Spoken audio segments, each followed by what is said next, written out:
Ada satu fase dalam hidup yang tidak semua orang berani ceritakan.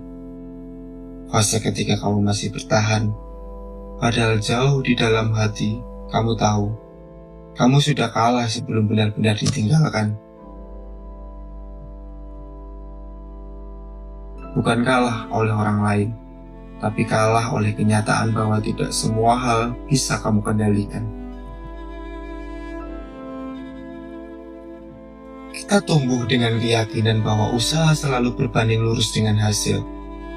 Bahwa kalau kita cukup sabar, cukup setia, cukup berjuang, semuanya akan bertahan. Tapi hidup tidak selalu bekerja seperti itu. Ada hal-hal yang tidak berubah meski kamu sudah mengorbankan waktu, tenaga, bahkan harga dirimu sendiri. Perasaan orang lain, pilihan mereka, cara mereka mencintai, atau keputusan mereka untuk pergi tanpa memberi penjelasan. Kamu tidak bisa mengendalikan itu. Dan semakin cepat kamu menyadarinya, semakin sedikit luka yang harus kamu tanggung. Seringkali, kita bertahan bukan karena masih kuat, tapi karena takut untuk berhenti. Takut jika melepaskan berarti gagal. Takut jika menyerah berarti lemah. Takut jika pergi berarti mengakui bahwa semua usaha itu sia-sia. Padahal tidak. Tidak semua yang berakhir adalah kesalahan. Tidak semua yang pergi meninggalkan dosa. Sebagian hanya menunjukkan batas antara apa yang bisa kamu kendalikan dan apa yang tidak.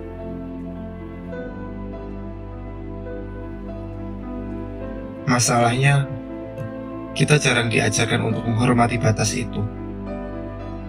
Kita diajarkan untuk berjuang, tapi tidak diajarkan kapan harus berhenti. Kita diajarkan untuk mempertahankan, tapi tidak diajarkan cara melepaskan tanpa membenci diri sendiri.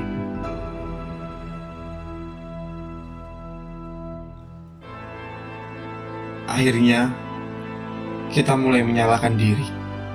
Mencari-cari kekurangan, mengubah diri agar lebih layak untuk dipilih, lebih sabar, lebih pengertian, lebih diam, lebih mengalah.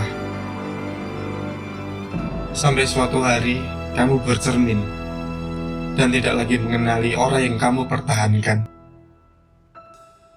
Di titik itu, yang kamu kendalikan bukan lagi keadaan, tapi rasa sakitmu sendiri. Dan itu terlalu mahal. Melepaskan bukan tentang siapa yang lebih kuat. Melepaskan adalah tentang siapa yang cukup jujur untuk mengakui batas kemampuannya.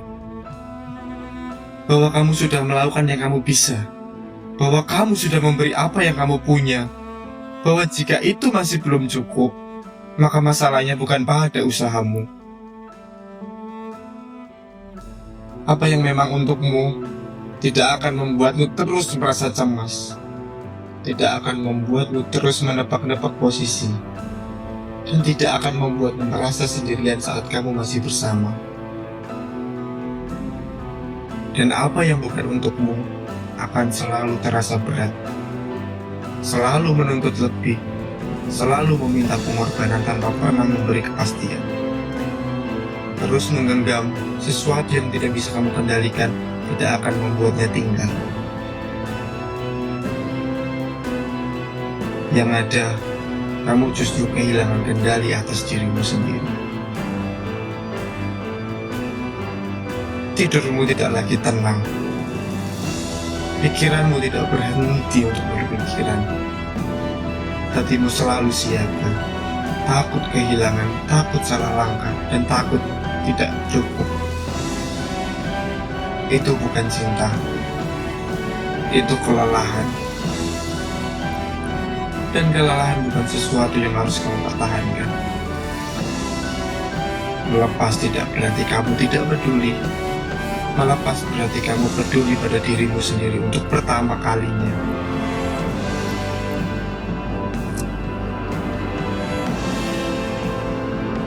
bukan dengan marah, bukan dengan dendam,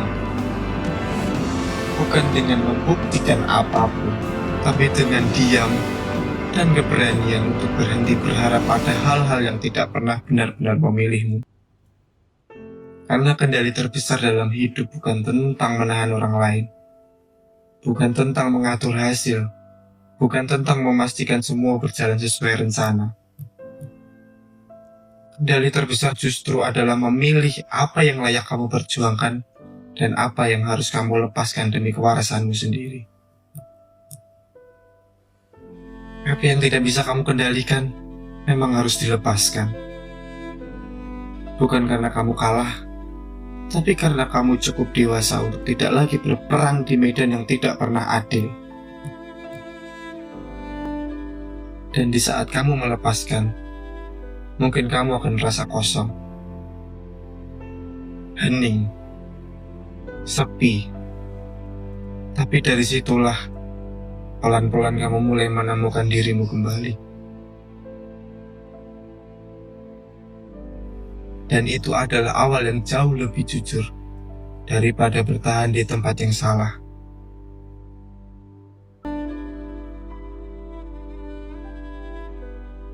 Umar bin Khattab pernah berpesan, apa yang melewatkanku tidak akan pernah menjadi takdirku, dan apa yang ditakdirkan untukku tidak akan pernah melewatkanku. Dan sampai jumpa di kisah pahit selanjutnya. Terima kasih.